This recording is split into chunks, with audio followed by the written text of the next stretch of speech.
Hello, I'm Brett Tallman. Welcome to our first module on cleanroom design. I'm excited to join you to explore leadership in the type of settings that we often see in the engineering profession. To make this happen, we'll be doing a project similar to what you might experience as an engineer. Along the way, I'd invite you to think about how you're working together in your team. Well, with a worldwide pandemic happening, I'm recalling Louis Pasteur's statement that in the end, the microbes will have the last say. In order for scientists to be able to research COVID and other microbes, engineers are at the front line in designing the environments that make it safe for them to do so. I've had experience designing clean rooms as a professional engineer, and I'd like to share that with you. I'm looking forward to exploring this little niche of the profession as we think about leadership in engineering. Let's get started. So let's dive into clean room design and explore what this field of engineering looks like. So first, what are clean rooms? They're basically high purity areas where the surfaces, the floor, the air itself is really clean. This picture here shows what it might look like with this glass wall, nice clean white surfaces. If you look really carefully, you can see that the person in there has this kind of like smock on, this gown with covers his shoes. So before we get further into clean rooms, what are they? What do they do? Well, between you and your computer screen right now, there are literally millions of small particles just floating in the air. You can't see them and they don't bother you, but they're things like dust from your clothes or little specks of skin, or maybe some bacteria or viruses or pollen, or maybe some parts in your house that are slowly wearing over time.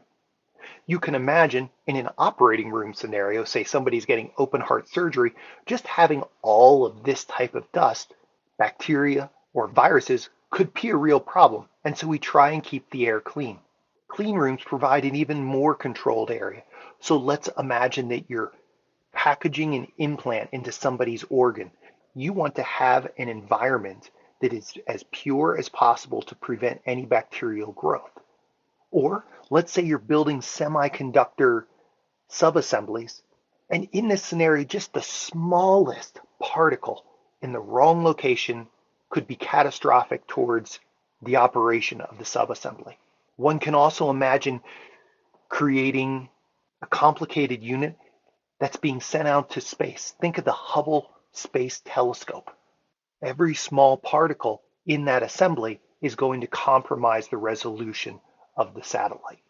The clean room provides an environment where we can address these problems to successfully work with biologics, semiconductors, and even spacecraft. One of the things we talk about a lot of time are clean room classes, and this is a reflection of how clean the air is. So generally, around wherever you're sitting now, there's probably about 35 million particles per cubic meter. Cleaner air has less. And so the lower the number for the clean room, the lower number the particles, the cleaner it is. For example, a class 1000 clean room here has 12,000 particles per cubic meter. Now, to get a sense for the scope of how clean that is, I've come up with a little graph. First, we're comparing normal particle count per volume compared to a class 100,000 clean room. Pretty big difference. Now we're going to zoom in on that class 100,000 clean room and compare it to a class 1,000 clean room. Here you can see that the class 1,000 clean room is so much cleaner than the class 100,000. And in fact, the clean rooms we'll be looking at for this design are even cleaner than that.